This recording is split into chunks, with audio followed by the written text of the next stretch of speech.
He is Derek Wayne, born 24 years ago in the sea-level lands of Florida. He is knowledgeable, and he is not alone. For several years he has waited for the time of the ranting, when the stroke of a sword and the fall of a head will release the power of the assassinating. In the end, there can only be one.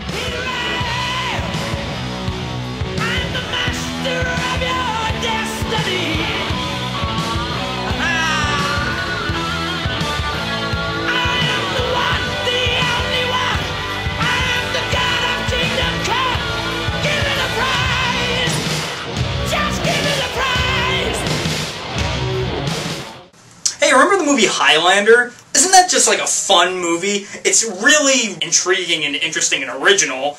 Immortals fighting through the centuries, chopping their heads off, that's the only way they can die. It's pretty cool. But come on, it has good acting, it has good Queen music, and it has an ending, because the ending is Christopher Lambert, Connor MacLeod of the Clan MacLeod. He is the last immortal, and because he's the last immortal, he has this, like, bond if he's one with all thoughts of human, whatever, ambiguous. But he's also mortal, so it's over, so there was no real reason to have a sequel.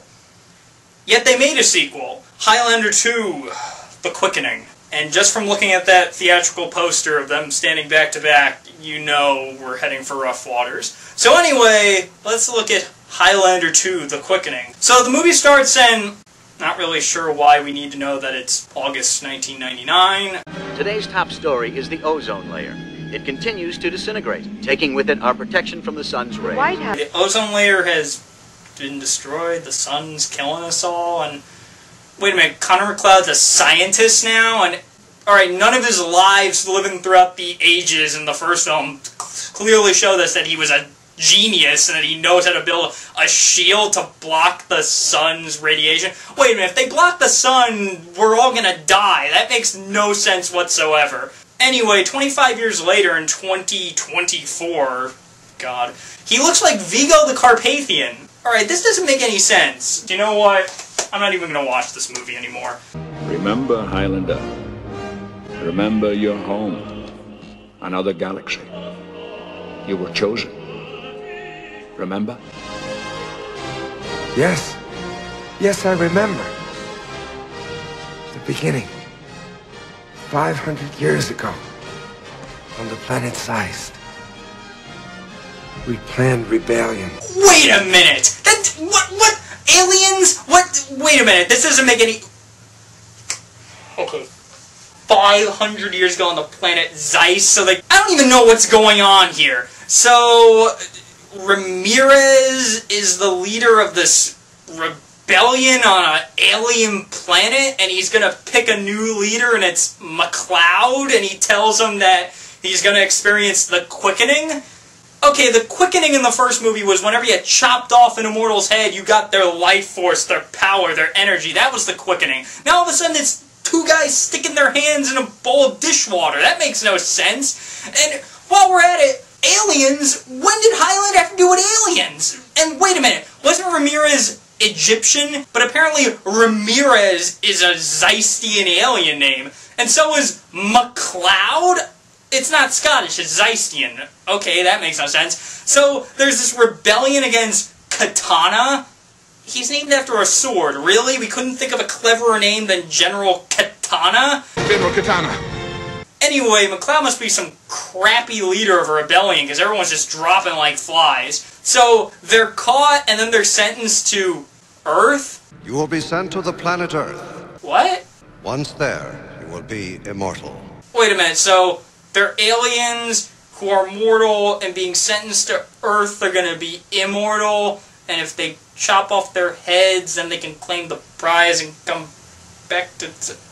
Okay, this clearly was not the premise of the first movie. This clearly is making up its own logic, and plus, Ramirez and MacLeod clearly met each other for the first time in Highlander. Anyway, back to 2024, and there's this rogue group that knows that the S.H.I.E.L.D. Corporation is evil, and they can prove it because this lady, who's a scientist, I'm guessing, knows that the S.H.I.E.L.D. levels are normal. So, wait a minute, the company's just trying to extort everybody, and what does this have to do with Highlander? I don't know what's going on.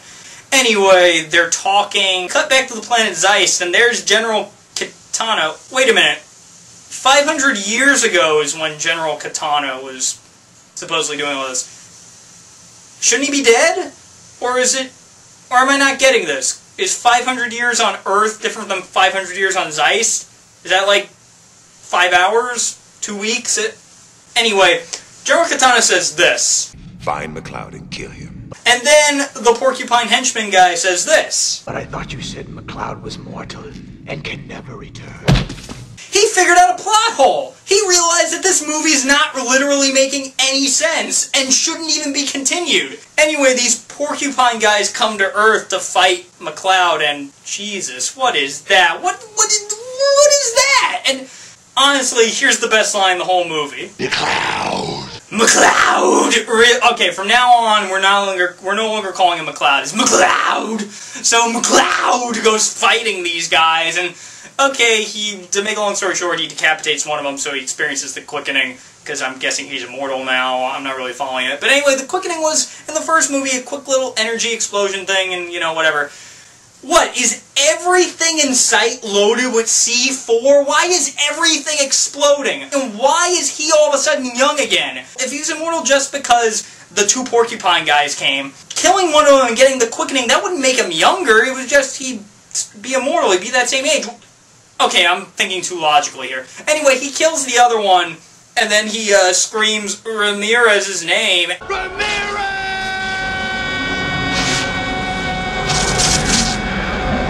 And suddenly Ramirez comes back to life in Scotland.